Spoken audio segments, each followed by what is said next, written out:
Hello, YouTube. I hope that everybody is doing very well today. Thank you for joining me. I had a conversation with myself. I told myself I would say nothing about this case. Why?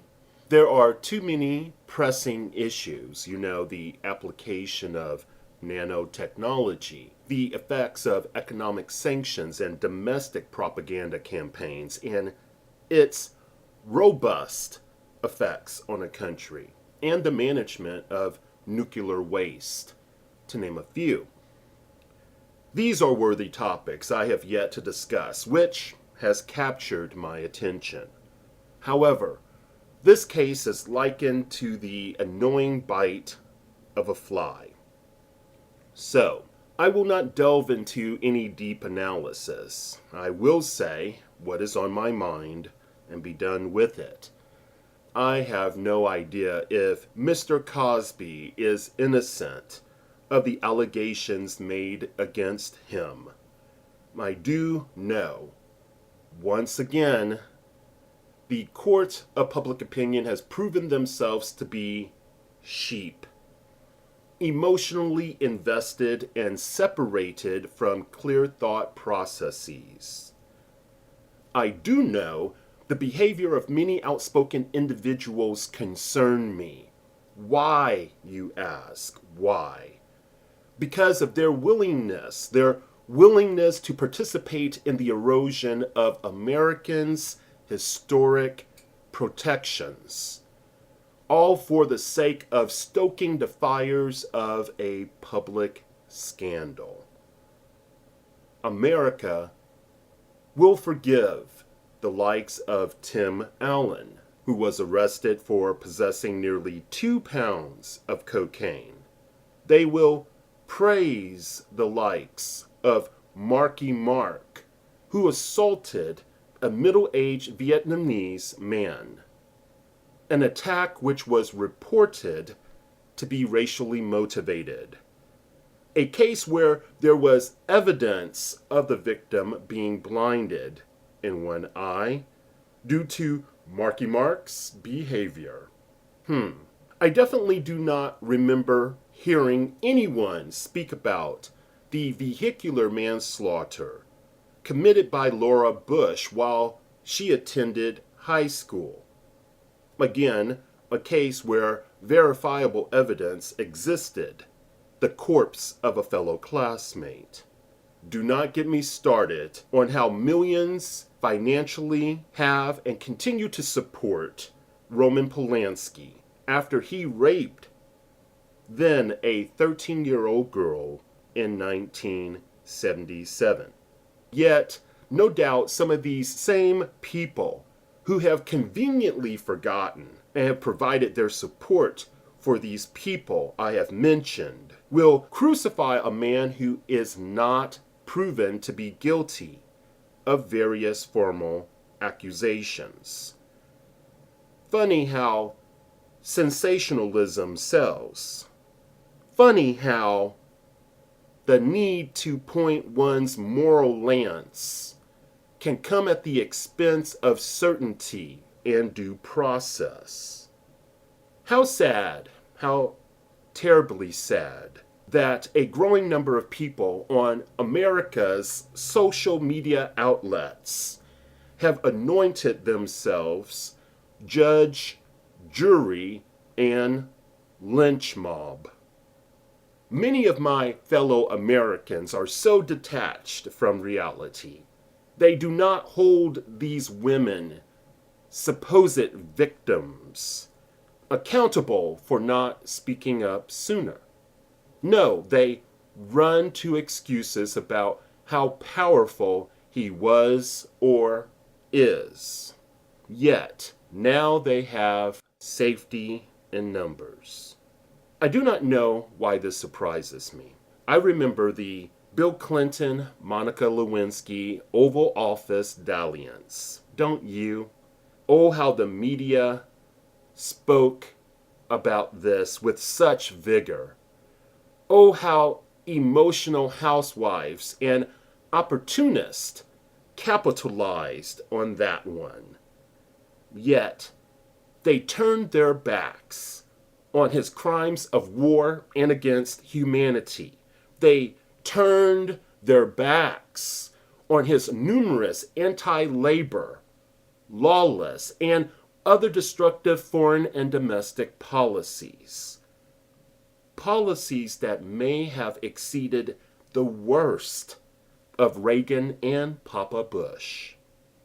Please tell me, what standard of proof do you need to affect your actions? The amount of numerical allegations does not constitute actuality. Isn't that right, America? Mere reports of wrongdoing, even if identical, does not cement a reality. Right? All hail the double standard. The double standard. When certain blacks clearly state that certain powerful whites are wedded to the perception of blacks violating cherished American values such as impulse control. I didn't know that was an American value, but anyway, impulse control, work ethic, self-reliance, and obedience to authority, and that this marriage of sweeping generalizations and internalized biases generates certain negative behaviors, certain negative outcomes that traumatizes them and places them on an undesirable path. Well, we often are marginalized when this occurs. So, when addressing antipathy racism, it must be thoroughly investigated. Suddenly, the process of law is taken seriously. Suddenly, the promise of fair procedure and legality matters. Yet, another reason any astute person should be weary of people strictly driven by emotions and guided by their biases, their confirmatory biases. These victims have not presented adequate evidence that is verifiable. But look at the numbers, you say. Look at the numbers. They are climbing each and every day. Well, I will tell you what so many have told me regarding allegations of racism and classism. Quantity is not evidence of a crime. Quantity is not evidence of wrongdoing.